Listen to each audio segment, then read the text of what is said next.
नमस्कार मैत्रिणींनो, शुभ सकाळ सगळ्यांना. तर आता इकडे ना सकाळी उठल्याच्या नंतर बाहेर आले मी गॅलरीत, तर पाऊस चालूच होता. रात्रभर पाऊस पडतोय आणि जवळजवळ 2-3-4 दिवस झाला आमच्याकडे पाऊस चालू आहे मुंबईला. तर पाऊसच उघडत नाही, सारखा पाऊस चालू आहे. तर चला म्हटलं ते सुद्धा थोडंसं पाहावं, तर छान वाटतं असं सकाळी सकाळी झाडू मारते. सकाळी उठल्याच्या नंतर माझं आवरून घेतलं आणि सगळं घर वगैरे स्वच्छ करून घेते. कारण उठल्याच्या नंतर सगळं आवरायलाच लागतं कामं. तर इथं मी असा स्वच्छ झाडू मारून घेते. चांगलं झाडू मारल्याच्या नंतर मला करायची आहे देवपूजा. तर इकडे आता देवपूजेची सुद्धा मी इकडं तयारी करत आहे. तर चला देवपूजा करूया.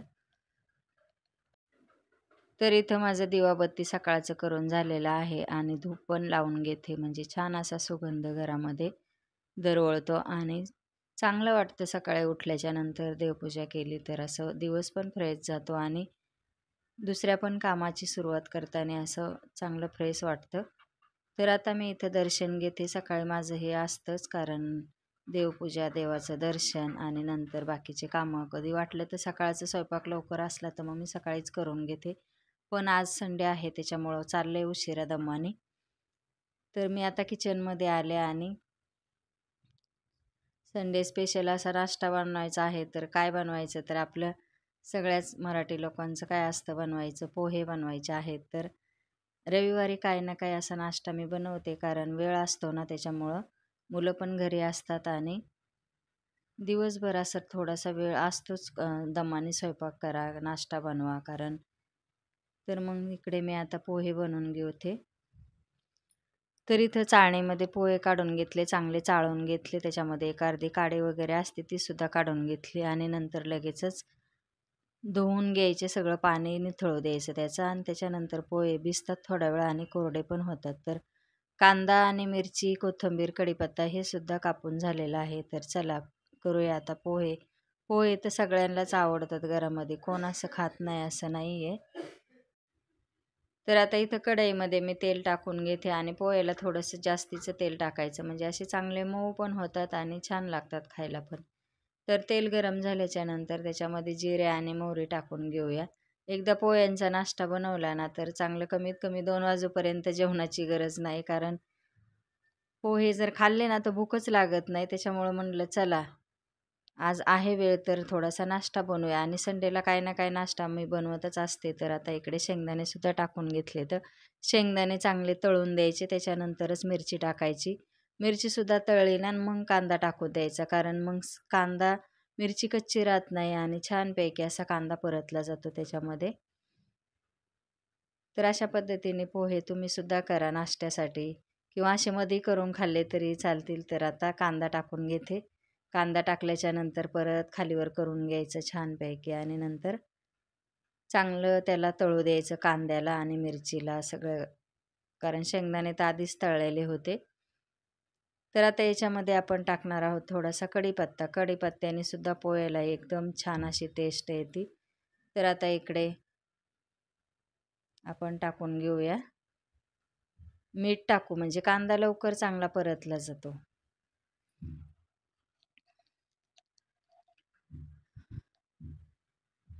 तर आज असं आहे संडे स्पेशल नाश्त्याची तयारी. तर इकडे मी पोहे बनवते आणि नंतर मग तुम्हाला दाखवते. तर पोहे आता मी त्याच्यामध्ये टाकून घेते. सगळं कांदा आणि मिरची परतलेली आहे, शेंगदाणेसुद्धा तळलेले. तर आता हे थोडंसं एकत्र मिक्स करून घ्यायचं आणि 1-2 मिनटं हे खालीवर करायचं. तर आता इथं आपले पोहे रेडी झालेले आहेत. थोडीशी कोथिंबीर ठेवली होती मी, ती वरून टाकून घेते, कारण मला कुठल्याही भाज्यामध्ये आणि असं पोह्यामध्ये कोथिंबीर जास्त टाकायला आवडते. तर आता चला म्हटलं नाश्ता देऊया पोरांना. तर इकडे मी नाश्ताच वाढत आहे. तर नाश्ता झाला करून, म्हणलं थोडं लगेचच दुपारच्या जेवणाचं वेळ होती. तर 10-10:30 वाजले होते आम्हाला नाश्ता करायला रविवारचा. तर आता इकडे मी म्हटलं चला काय भाजी करावं, तर होती भेंडी. तर ती आधी धुवून घेतली, त्याच्यानंतर ती पुसून घेतली आणि नंतर अशी उभी कट केली. तर चला थोडीशी आज वेगळ्या पद्धतीने भेंडी बनवते, मसाला भेंडी. तर चला तुमच्यासोबत सुद्धा शेअर करते. तर आधी मी जिरे मोहरी टाकले, लसूण टाकला आणि त्याच्यानंतर टाकला कढीपत्ता. कढीपत्ता ही चांगलं तडतडू द्यायचं आणि त्याच्यानंतर ही भेंडी टाकून घ्यायची. तर भेंडी अशी उभी कट केलेली आहे, कारण मसाला भेंडी बनवायची. तर अशी भेंडी कापली ना तर खायला पण छान लागते आणि छान होते, अशी शिजते पटकन लवकर. तर आता त्याच्यामध्ये मी टोमॅटो ना एक असा उभा कापून घेतलेला आहे, तो टाकून देणार आहे. तुम्हाला वाटलं त्याच्यात दहीसुद्धा टाका तुम्ही. तर आता इकडे मी फक्त टोमॅटो टाकते. कांदा नाही आम्हाला आवडत भेंडीमध्ये, त्याच्यामुळे मी कांदा काय टाकत नाही. फक्त टोमॅटो आणि गरम मसाला टाकायचा. खूप अशी टेस्टी ही भेंडी बनते, मसाला भेंडी. तर चला, थोडीशी आता हळद टाकून घेतली. त्याच्यानंतर टाकणार आहे मी मीठ. धना पावडर पण टाकली थोडीशी. नंतर आता मीठ टाकून घेऊया. खालीवर करून घ्यायची सगळा ते धना पावडर हळद एकत्र लागली का सगळी, तर छान अशी भेंडीला चव येते.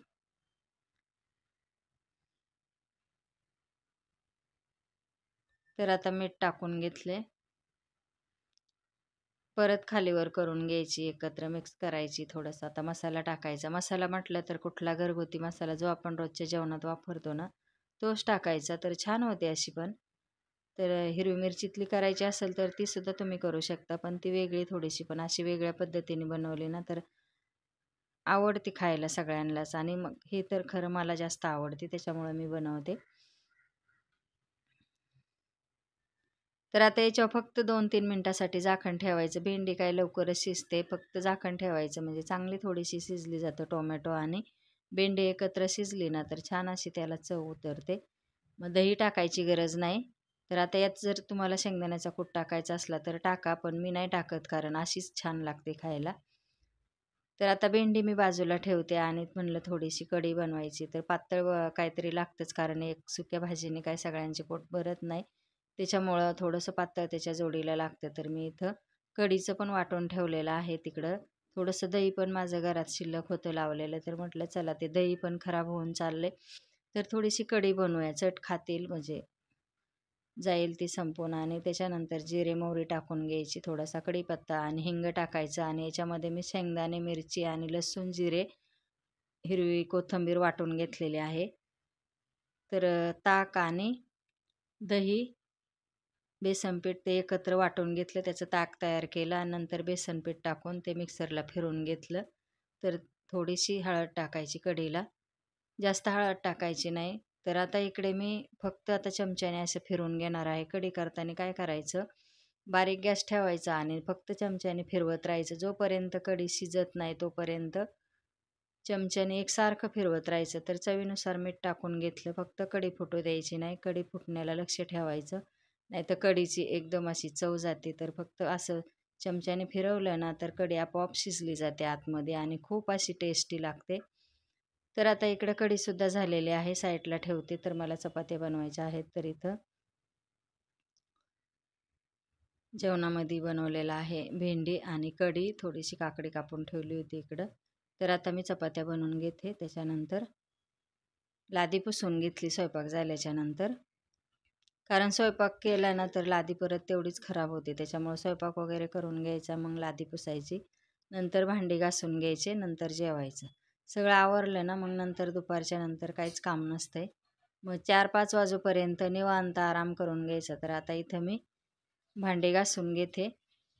तर त्याच्यानंतर मग कामं सगळे आवरतात, नंतर संध्याकाळचं रुटीन. मग तर हेच काम आवरायला मला कमीत कमी 2 वाजले होते. सगळं भांडे-बिंडे घासून किचन वगैरे सगळं स्वच्छ करून ठेवायला लागतं. एवढा पसारा होतो किचनवर, तर एवढी भांडी कुठून निघतात काय माहिती. किती घासत राहिलं ना तर ती तेवढीच भांडी पडतात. मग मी काय करते, एकदम सगळे भांडे घासून घेते आणि त्याच्यानंतर किचन वगैरे सगळं साफ करून घेते.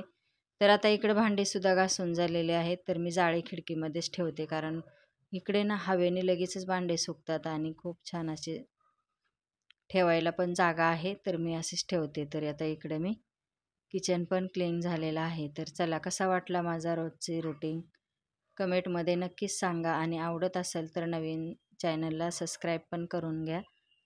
तर लाईकसुद्धा करत जा. चला, बाय बाय सगळ्यांना.